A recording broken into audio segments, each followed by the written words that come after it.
Lévitique, chapitre 12. L'Éternel dit à Moïse, transmets ces instructions aux Israélites. Lorsqu'une femme deviendra enceinte et qu'elle mettra au monde un fils, elle sera impure pendant 7 jours. Elle sera impure comme au moment de ses règles. Le 8e jour, l'enfant sera circoncis. Elle restera encore 33 jours à se purifier de son sang. Jusqu'à ce que prenne fin la période de sa purification, elle ne touchera aucun objet saint et n'ira pas au sanctuaire. Si elle donne naissance à une fille, elle sera impure pendant 2 semaines, comme au moment de ses règles. Elle restera 66 jours à se purifier de son sang. Lorsque prendra fin la période de sa purification, qu'il s'agisse d'un fils ou d'une fille, elle apportera au prêtre, à l'entrée de la tente de la rencontre, un agneau d'1 an pour l'holocauste et un jeune pigeon ou une tourterelle pour le sacrifice d'expiation. Le prêtre les sacrifiera devant l'Éternel et fera l'expiation pour elle. Elle sera alors purifiée de sa perte de sang. Telle est la loi pour la femme qui met au monde un fils ou une fille. Si elle n'a pas de quoi se procurer un agneau, elle prendra 2 tourterelles ou 2 jeunes pigeons, l'un pour l'holocauste, l'autre pour le sacrifice d'expiation. Le prêtre fera l'expiation pour elle et elle sera pure. Lévitique, chapitre 13. L'Éternel dit à Moïse et à Aaron, lorsqu'un homme aura sur la peau une grosseur, une dartre ou une tache blanche qui ressemblera à une plaie de lèpre sur sa peau, on l'amènera au prêtre Aaron ou à l'un de ses descendants qui seront prêtres.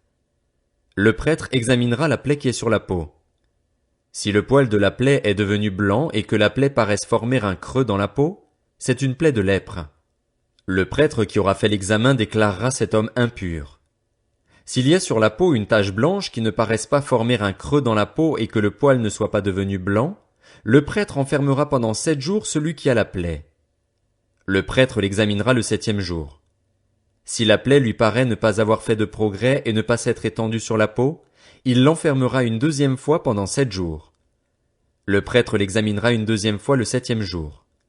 Si la plaie est devenue pâle et ne s'est pas étendue sur la peau, il déclarera cet homme pur, c'est une dartre. L'homme lavera ses vêtements et il sera pur. Mais si la dartre s'est étendue sur la peau après qu'il s'est montré au prêtre pour être déclaré pur, il se fera examiner une 2e fois par le prêtre. Le prêtre l'examinera. Si la dartre s'est étendue sur la peau, il le déclarera impur. C'est la lèpre. Lorsqu'il y aura sur un homme une plaie de lèpre, on l'amènera au prêtre. Le prêtre l'examinera. S'il y a sur la peau une grosseur blanche, si cette grosseur a fait blanchir le poil et qu'elle porte une trace de chair vive, c'est une lèpre durable dans la peau de cet homme. Le prêtre le déclarera impur. Il ne l'enfermera pas, car il est impur. Si la lèpre fait une éruption sur la peau et couvre toute la peau de celui qui a la plaie, depuis la tête jusqu'aux pieds, partout où le prêtre pourra porter ses regards, il l'examinera. Quand il aura vu que la lèpre couvre tout le corps, il déclarera pur celui qui a la plaie. Comme il est devenu entièrement blanc, il est pur. Mais le jour où l'on apercevra sur lui de la chair vive, il sera impur. Lorsque le prêtre aura vu la chair vive, il le déclarera impur. La chair vive est impure, c'est la lèpre. Si la chair vive change et devient blanche, il ira vers le prêtre. Le prêtre l'examinera et, si la plaie est devenue blanche, il déclarera pur celui qui a la plaie, il est pur. Lorsqu'un homme aura eu sur la peau un ulcère qui a été guéri et qu'apparaîtra, à la place où était l'ulcère, une grosseur blanche ou une tache d'un blanc rougeâtre, il se montrera au prêtre. Le prêtre l'examinera. Si la tache paraît former un creux dans la peau et que le poil soit devenu blanc, le prêtre le déclarera impur. C'est une plaie de lèpre qui a fait éruption dans l'ulcère. Si le prêtre voit qu'il n'y a pas de poil blanc dans la tache, qu'elle ne forme pas un creux dans la peau et qu'elle est devenue pâle, il enfermera cet homme pendant 7 jours. Si la tache s'est étendue sur la peau, le prêtre le déclarera impur. C'est une plaie de lèpre. Mais si la tache est restée à la même place et ne s'est pas étendue, c'est une cicatrice de l'ulcère. Le prêtre le déclarera pur. Lorsqu'un homme aura eu sur la peau une brûlure par le feu et qu'apparaîtra sur la trace de la brûlure une tache blanche ou d'un blanc rougeâtre, le prêtre l'examinera. Si le poil est devenu blanc dans la tache et qu'elle paraisse former un creux dans la peau, c'est la lèpre qui a fait éruption dans la brûlure. Le prêtre déclarera cet homme impur. C'est une plaie de lèpre. Si le prêtre voit qu'il n'y a pas de poil blanc dans la tache, qu'elle ne forme pas de creux dans la peau et qu'elle est devenue pâle, il enfermera cet homme pendant 7 jours. Le prêtre l'examinera le 7e jour. Si la tache s'est étendue sur la peau, il le déclarera impur. C'est une plaie de lèpre. Mais si la tache est restée à la même place, ne s'est pas étendue sur la peau et est devenue pâle, c'est la boursouflure de la brûlure. Le prêtre le déclarera pur, car c'est la cicatrice de la brûlure. Lorsqu'un homme ou une femme aura une plaie à la tête ou au menton, le prêtre examinera la plaie. Si elle paraît former un creux dans la peau et qu'il y ait du poil jaunâtre et mince, le prêtre déclarera cette personne impure. C'est la teigne, la lèpre de la tête ou du menton. Si le prêtre voit que la plaie de la teigne ne paraît pas former un creux dans la peau et qu'il n'y a pas de poil noir, il enfermera pendant 7 jours celui qui a la plaie de la teigne. Le prêtre examinera la plaie le 7e jour. Si la teigne ne s'est pas étendue, s'il n'y a pas de poil jaunâtre et si elle ne paraît pas former un creux dans la peau, celui qui a la teigne se rasera, mais il ne rasera pas la place où est la teigne. Le prêtre l'enfermera une 2e fois pendant 7 jours. Le prêtre examinera la teigne le 7e jour. Si la teigne ne s'est pas étendue sur la peau et si elle ne paraît pas former un creux dans la peau, le prêtre le déclarera pur. L'homme lavera ses vêtements et il sera pur. Mais si la teigne s'est étendue sur la peau après qu'il a été déclaré pur, le prêtre l'examinera. Et si la teigne s'est étendue sur la peau, le prêtre n'aura pas à rechercher s'il y a du poil jaunâtre, l'homme est impur. Si la teigne lui paraît ne pas avoir fait de progrès et que du poil noir est poussé, la teigne est guérie. L'homme est pur et le prêtre le déclarera pur. Lorsqu'un homme ou une femme aura sur la peau des taches blanches, le prêtre l'examinera. S'il y a sur la peau des taches d'un blanc pâle, ce ne sont que des taches qui ont fait éruption sur la peau. La personne est pure. Lorsqu'un homme perd ses cheveux, c'est un chauve. Il est pur. S'il perd ses cheveux du côté du visage, c'est un chauve par devant. Il est pur. Mais s'il y a dans la partie chauve de devant ou de derrière une plaie d'un blanc rougeâtre, c'est la lèpre qui a fait éruption dans cette partie chauve. Le prêtre l'examinera. Si, dans la partie chauve de derrière ou de devant, la plaie forme une grosseur d'un blanc rougeâtre, semblable à la lèpre sur la peau du corps, c'est un homme lépreux, il est impur. Le prêtre le déclarera impur. Sa plaie est à la tête. Le lépreux atteint de la plaie portera des vêtements déchirés et aura la tête nue. Il se couvrira la barbe et criera « Impur! Impur! » Aussi longtemps qu'il aura la plaie, il sera impur. Il est impur. Il habitera seul et sa tente sera à l'extérieur du camp. Lorsqu'il y aura sur un vêtement une plaie de lèpre, qu'il s'agisse d'un vêtement de laine ou de lin, d'une chaîne ou d'une trame de lin ou de laine, d'une peau ou d'un objet en cuir, et que la plaie sera verdâtre ou rougeâtre sur le vêtement ou sur la peau, dans la chaîne ou la trame, ou sur n'importe quel objet en cuir, c'est une plaie de lèpre et on la montrera au prêtre. Le prêtre examinera la plaie et enfermera pendant 7 jours ceux qui en est attaqué. Il examinera la plaie le 7e jour. Si la plaie s'est étendue sur le vêtement, dans la chaîne ou la trame, sur la peau ou l'objet en cuir, c'est une plaie de lèpre durable. L'objet est impur. Le prêtre brûlera le vêtement, la chaîne ou la trame de laine ou de lin, l'objet en cuir sur lequel se trouve la plaie, car c'est une lèpre durable. On brûlera l'objet au feu. Mais si le prêtre voit que la plaie ne s'est pas étendue sur le vêtement, la chaîne, la trame ou l'objet en cuir, il ordonnera de laver ce qui est attaqué de la plaie et il l'enfermera une 2e fois pendant 7 jours. Le prêtre examinera la plaie après qu'elle aura été lavée.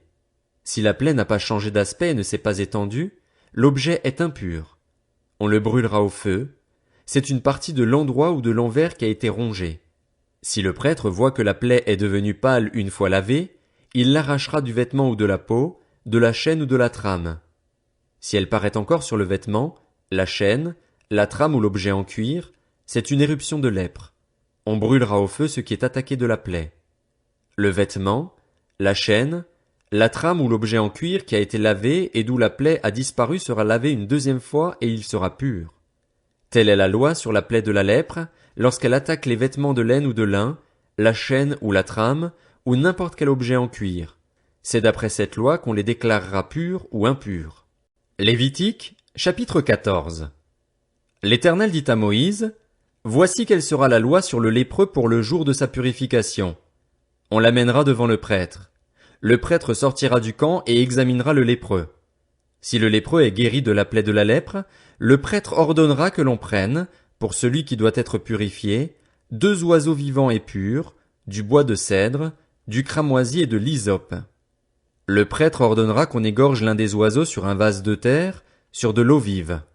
Il prendra l'oiseau vivant, le bois de cèdre, le cramoisi et l'hysope, et il les trempera avec l'oiseau vivant dans le sang de l'oiseau égorgé sur l'eau vive.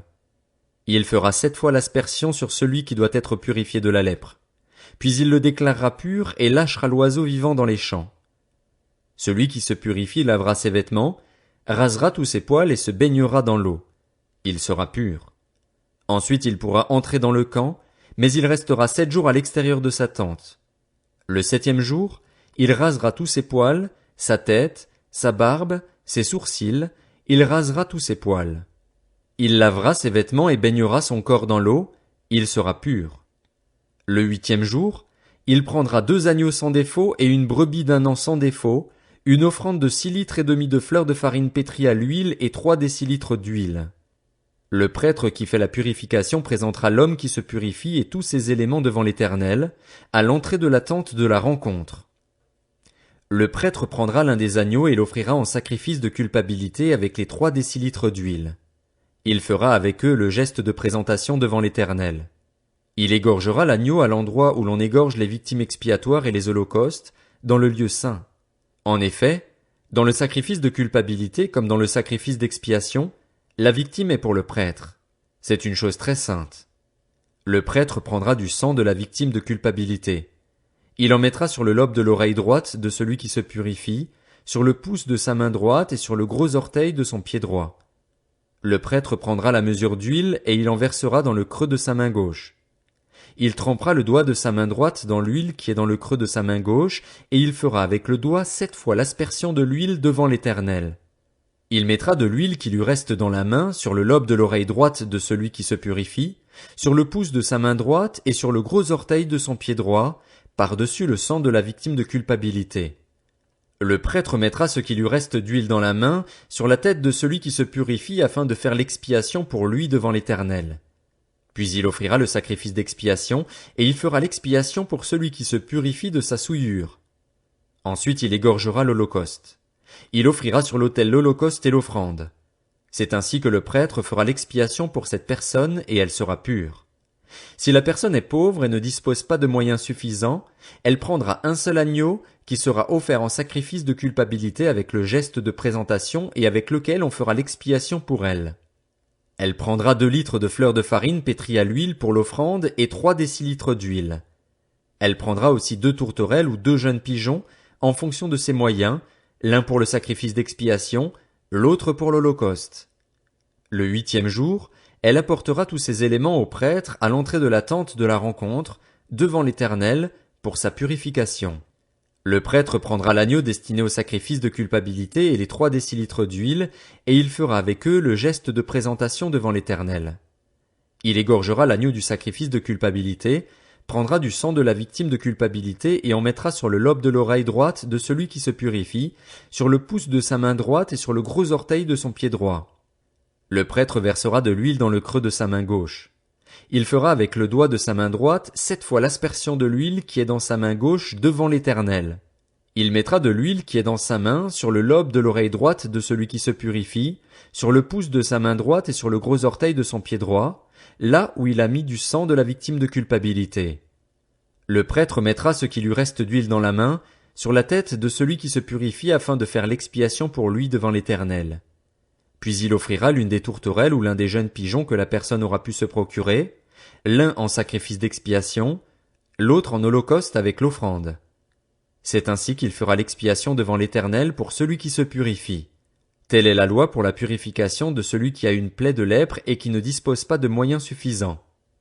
L'Éternel dit à Moïse et à Aaron, « Lorsque vous serez entrés dans le pays de Canaan dont je vous donne la possession, si je mets une plaie de lèpre sur une maison du pays que vous posséderez, le propriétaire de la maison ira le déclarer au prêtre en disant « J'aperçois comme une plaie dans ma maison. » Avant d'entrer dans la maison pour examiner la plaie, le prêtre ordonnera qu'on la vide afin que tout ce qu'elle contient ne devienne pas impur.